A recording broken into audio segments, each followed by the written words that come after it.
we're just going to have a trial, a separation. I just remember my dad being there and then he's not. Mum had run away because she'd had enough of my dad because they were having problems for years. Halfway through the dinner, he sort of said, your mum and I are getting separated.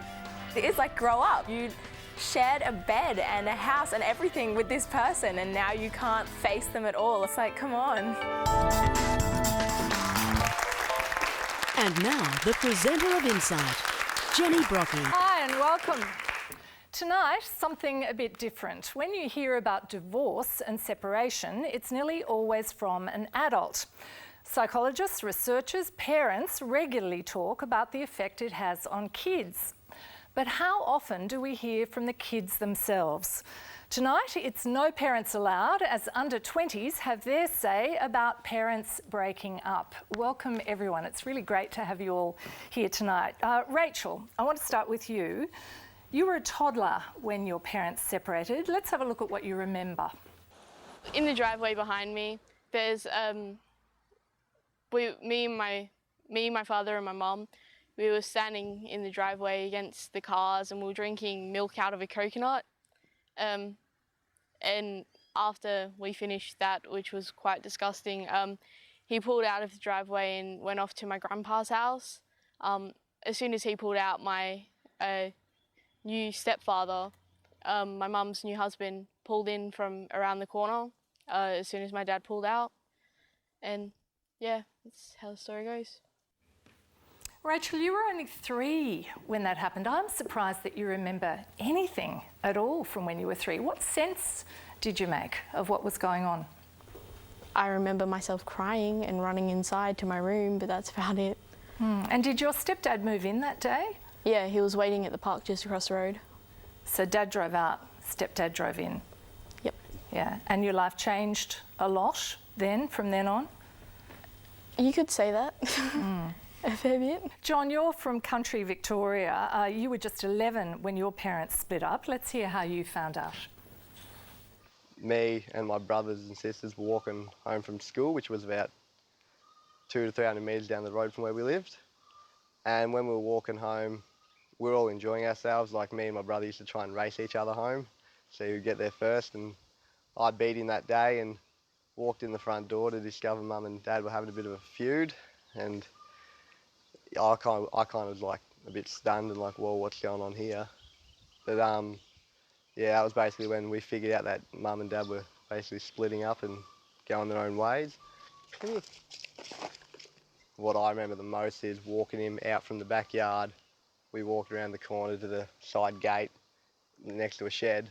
He got in his truck and we were all at the gate standing there like, oh, can we come with you, basically all in tears. Didn't really understand what had actually happened. Like, we just thought Dad must be going away, but we didn't know that he wouldn't be coming back. John, you're 17 now. Did it make sense when it happened? I mean, what had been happening beforehand? Oh, well, we all just like thought it was perfect. You don't, because when you're kids, you don't really think, oh, they might be having a feud. You don't really think about what your parents are thinking at the time. Whereas when I walked in to discover a fight, I was like, well, something has happened here type of thing. But was that the first inkling you got? Like, what was happening immediately beforehand? Were they not getting on? No, there was nothing wrong beforehand, basically. Like, I don't remember every single day beforehand, but what I do remember is, like, they were happy and playing around and messing around beforehand, and then to discover that the next day, basically, was like, whoa. Do you remember your feelings on that day? Do you remember how you felt? I was in denial a lot because I was like, nah, it's not happening. But then I started to, like, kind of, wouldn't say hate, but get like strong feelings of dislike towards both parents, like thinking that they haven't really done what they could do for us kids. They were putting themselves first instead of us, not the other way around. You said you didn't realise you weren't going to see your dad again. How long was it after that day when he drove off before you saw him again? Before I actually saw him, it was a couple of years. A couple of years? Yeah, he went up to Queensland. So and did you have contact with him during that time? For a few months there was no contact. He was just gone, basically, and but yeah, about 3 months it was the first call when we heard from him. David, your life changed when you were 13. You're 17 now. What happened? Well, one day I just come home from school with my brothers and sisters and my mum wasn't there at all. And my dad was never home, but that wasn't a shock when I got home. And then it was about a week later I realised mum hadn't been home. And then I went to see my nan, like she lived with us because she had MS. And she told me that mum had run away because she'd had enough of my dad because they were having problems for years. So how long was Mum gone and who looked after all of you? Mum was gone for about a couple of months and our nan was looking after us, but then she got sick and she had to go into hospital. And then it was about, I don't know, it was a couple of weeks after she was in hospital, our mum sent my older brother down to pick us up so we could come and live up here in Brisbane with her. And did you try to find your mum during that 2 months that she was gone? Yeah, because my sister had run away to come up to find my mum as well, and I'd been lost without everyone. So I went to, at school, I went to the principal and I was talking to him about it, and he called up my mum and I got to talk to her. And how did you feel about all that, David? And how did you feel at that time as a 13-year-old? I felt like, what do I do now? I'm left alone with my brother and sister, and they were both younger than me. But I just thought, good on Mum for doing what she did. I just had to power on and to keep strong for my brother and sister. So you made a decision that you were going to keep strong. You're a school captain now, I think, aren't you? Yeah. Bernadette, you were 16 when you found out that your parents were breaking up. Yes. What do you remember of being told about it? Well, the night I found out, my dad took me, and I have an older brother and a younger sister, and he took us out to dinner. And halfway through the dinner, he sort of said, your mum and I are getting separated, and my dad's English, and he said he was going back to England to live. And I remember just kind of being a bit shocked. Sort of we're in a restaurant with other people and just sort of sitting there sort of going, oh. That's a big piece of information to get, though, that your dad's leaving and going to live in England. Do you remember how you felt about hearing that? I had talked to him like a bit about sort of going back over to England, and I knew he wasn't happy in Australia. He had never really, because my mum's Australian, my dad's English, and he'd always been a bit homesick throughout his whole life. And so I sort of thought, fair enough for him, but as it turns out, he came back about 2 months later and is living in Australia currently. So he didn't end up moving to England. Rhiannon, what about you? Your parents broke up when you were 13. Were you prepared for it, do you think? Growing up with my mum and my stepdad, it was pretty difficult. There always was violence in the house, and they'd always just send me off to my room and say, stay in there and turn your music up, put TV on, do something like that, so you just don't listen to it. Listen to what? The fighting? Them arguing. The arguments. And how old were you when you were first aware of that? It's 9. And what would you do while those fights were going on? Normally I'd just storm off to my room, just ignore the whole thing, and then I started becoming more aware of the situation. The fact that they weren't trying to separate me from the arguing anymore, they'd start arguing about me. Whether or not I should know what's going on or if I should just be kept in the dark. So eventually I got into the arguments as well. So eventually Mum and I moved out because we just couldn't take it anymore. Kiara, what about you? You were 8, I think, when your parents separated. What do you remember of it? I was pretty lucky because mine was like nothing like anyone else's story. They just sat us down, me and my brother, and they said, we're just going to have a trial, a separation, and see how that goes. And they just like talked it through us, there was no drama about it. And we were like, okay, yeah, and then I think they were separated for about a year, and then after that they decided to get a divorce. And it was all right with me and my brother because we were used to it, so because we were used to them being separated, we sort of just assumed that they would get divorced. Okay, so for you it was a big deal, no big deal? It wasn't actually that big of a deal. They just told us, and there was nothing that like upset us. Like there was no big, my dad didn't like walk out or anything like that. So they did it together? Yeah. They sat me and my brother down, and they just both talked us through. Well, my mum talked more, but. Okay, Tim, what about you? You were 3 when your parents separated. Do you remember anything about it at all? No, I don't remember much about it at all because on the young stages of your life you can't really remember much. I just remember my dad being there and then he's not, and the lifestyle that I'm experiencing now is the one I've grown up with. So you've really only ever known your parents being Yeah. apart. You haven't known them being never together. known them being together. And what's that been like for you? Well, I guess emotionally I feel quite fine about it, never knowing them together, so there's no real difference. I guess there's quite a few difficulties, just bringing stuff from house to house and things like that, but it's been fine. Okay, we'll get on to the bringing stuff from house to house a little bit later. I just want to wrap this section up because it's the moment of being told that I'm interested in here first up. Is there a good way you should be told that your parents are breaking up? Is there a good way of doing it? Is there a way you would have preferred they'd done it? Well, I think the way my parents did it was really good. If you get both parents to tell you, and if they sort of just do it calmly and, you know, don't blame each other, just explain it to them. And then, what do some of the rest of you think? Is there a good way of finding out? Yes. I don't think there's any good way of finding out your parents aren't going to be together, but yeah, I think that if you're sat down with both parents and they make it very clear that they love you and they're going to be there for you and that there's no blame in it, it's, I guess, the easiest way to cope with it. John? And another thing is not to just like bring it out of the blue. Like at least give you some time to actually accept it, not just go one day, yep, we're getting divorced, that's it type of thing. It needs to be like talked about and explained and ran through and then happen. I suppose for them it's not out of the blue, but for you guys it is, yeah? Yeah. Yeah, and yes. Me? Yep. I would say two things. From my personal experience, probably not in a public place would probably be best, because I guess everyone sort of reacts with a bit of shock to something like that.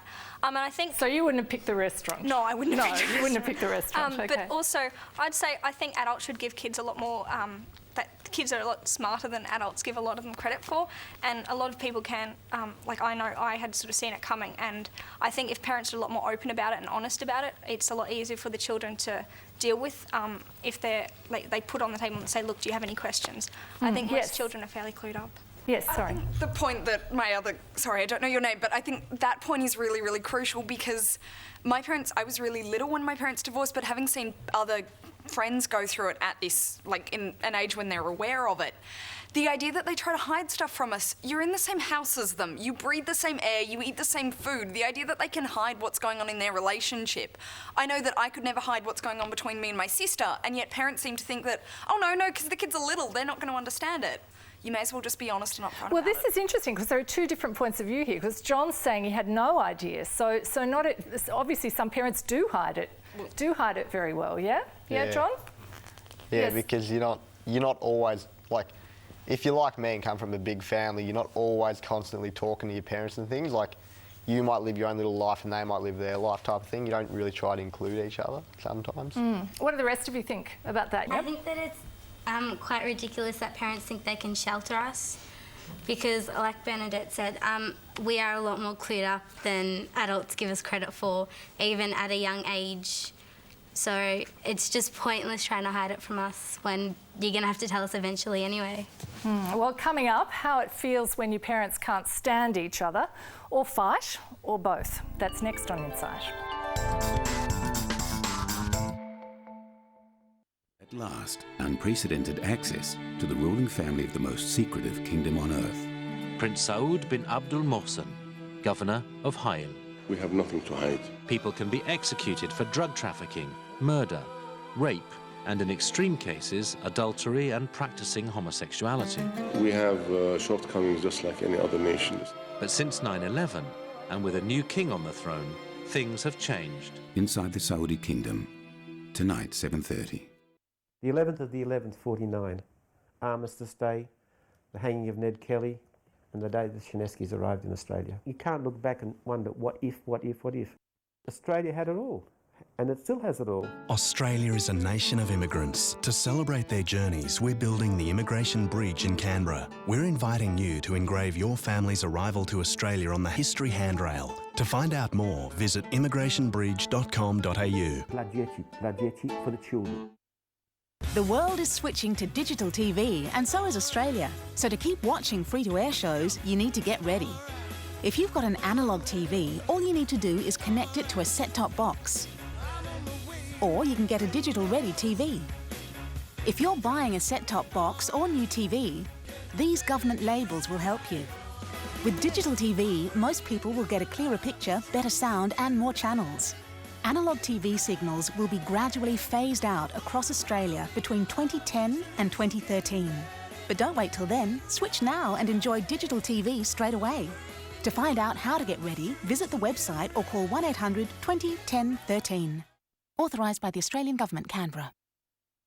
Australians need more ATMs, and you've got what it takes. Australians need more ATMs, and you...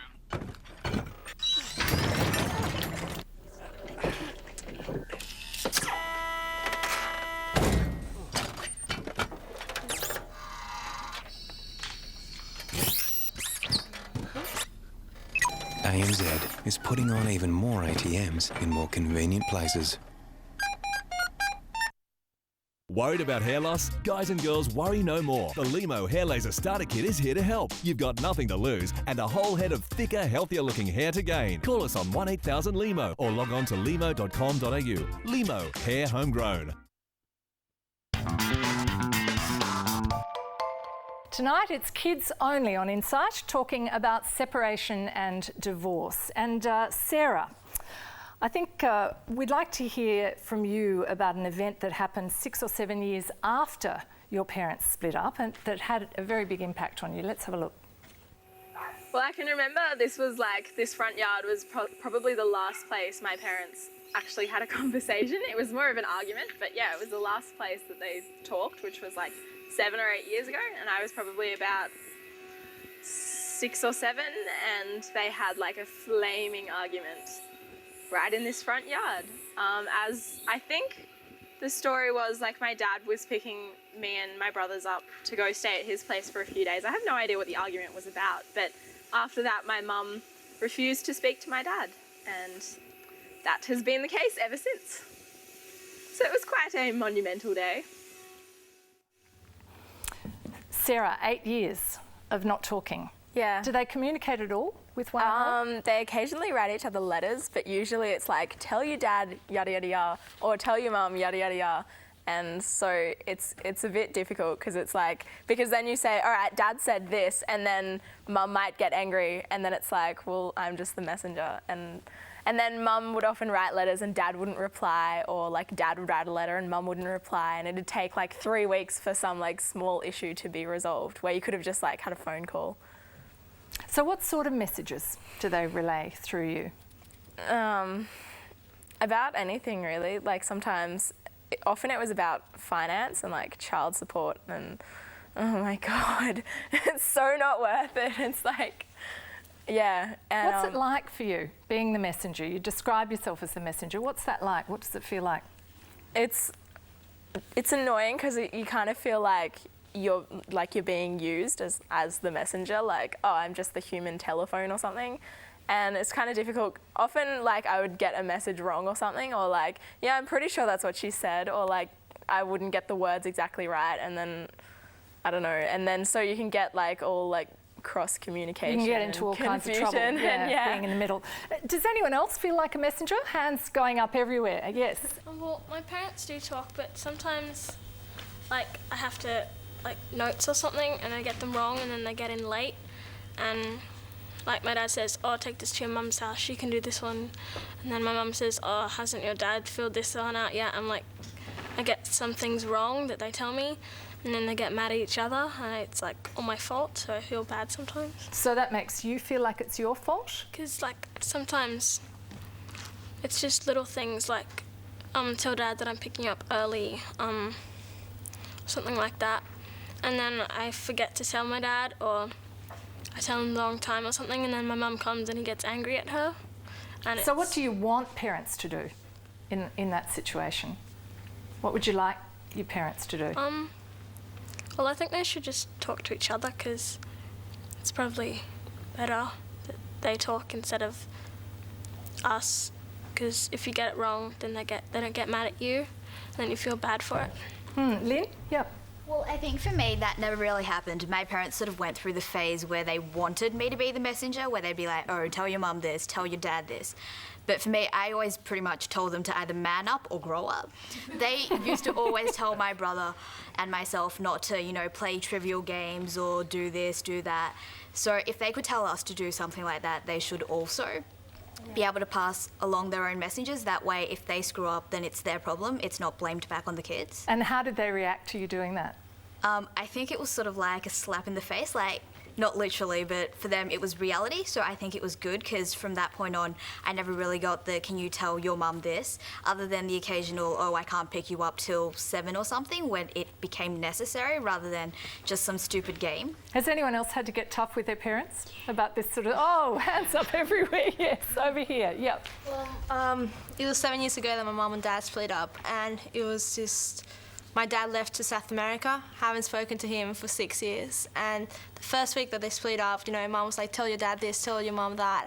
And it was just so confusing, and I didn't know whether to go with my dad because he left the country or stay with my mum. Like, me and my mum always had a good relationship, but, you know, dad left the house, and me and my brother, he was really little, so I had to look after him, look after my cousins, and explain to them. I was the one that had to explain that my mum was getting divorced. So it was a tough break, and I remember like calling my dad every week, and he wouldn't pick up the phone. He's like, I just don't want to talk to you, I don't want to do anything with you. And I was trying to, you know, get them back together, like work it out, you guys can do it, you know. So it was a tough messenger too. So how did it turn out in the end? Oh no, they haven't spoken for 6 years. They haven't spoken for 6 years? Nothing, not even a letter, phone call, nothing. And that's what you really want? Is that what you want? Well, for them I'm to happy talk? for my mum. She feels a lot happier without him. There was always violence in the house. Everyone was screaming at each other, and you know, me and my brother were always the quiet ones. We couldn't really react to that. We were too small, but it's better for my mum, I think. But I miss having a dad. I don't know what it's like anymore. So. Do you understand why they don't talk to one another? Well, it's like you were married for so long and you had children together, and yet you now can't engage in a conversation with each other. It's ridiculous. It's like, yeah, it is like, grow up. It's like, come on, you shared a bed and a house and everything with this person, and now you can't like face them at all or even like see them on the other side of the road or something. It's like, come on. Danielle? With the messenger thing, my parents have always spoken pretty well with each other, but as I've gotten older, they've wanted me to take more responsibility with that and to be the messenger a little bit.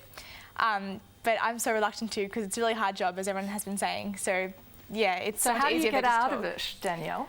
I honestly just say, can you please just call him? I can't remember what you're saying, you know. Or if I make a mistake, I'll use that as the example of why I don't want to do it again.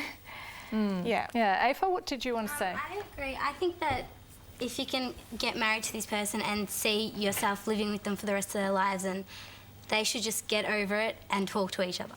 They should not have to put the kids in the middle of it. It's childish. I'm interested in what you want to know and what you don't want to know in a breakup. I mean, what are the things that you want to know about your parents breaking up, and what's the stuff you don't want to know? Yep. Up the back, yes. I like to know why they got divorced. And do you? Yeah. At first I only knew my mum's side, and then now that I'm older, I know dad's side as well. And yeah, that's what I like to know, but... And has that affected how you feel about either of them? Not really. It just sort of made me understand why they did it, but I was never angry at them or anything for it, so it just sort of made me see the other side of the story. Tara, you had your hand up too. What do you want to know and not want to know?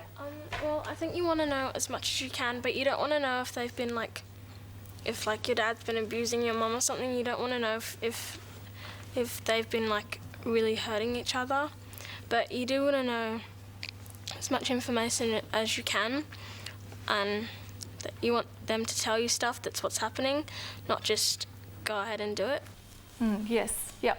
Yeah, I was always, because my mum always said, I just didn't love him anymore. And I was always kind of like, okay, well, that's a pretty, I don't know, it seems like not that massive a reason to sort of leave, you know, 2 children or whatever. But then, yeah, I was talking to her more recently, and she was saying that it was kind of like she felt that if she had have stayed with him and it was a relationship where my parents didn't really love each other, it would have been harder for us because we would have been, say, like I'm 19 now, and my parents would have grown up, I would have grown up all that time with them in a relationship that they weren't happy in, obviously. And she said that she thought it would be better to separate.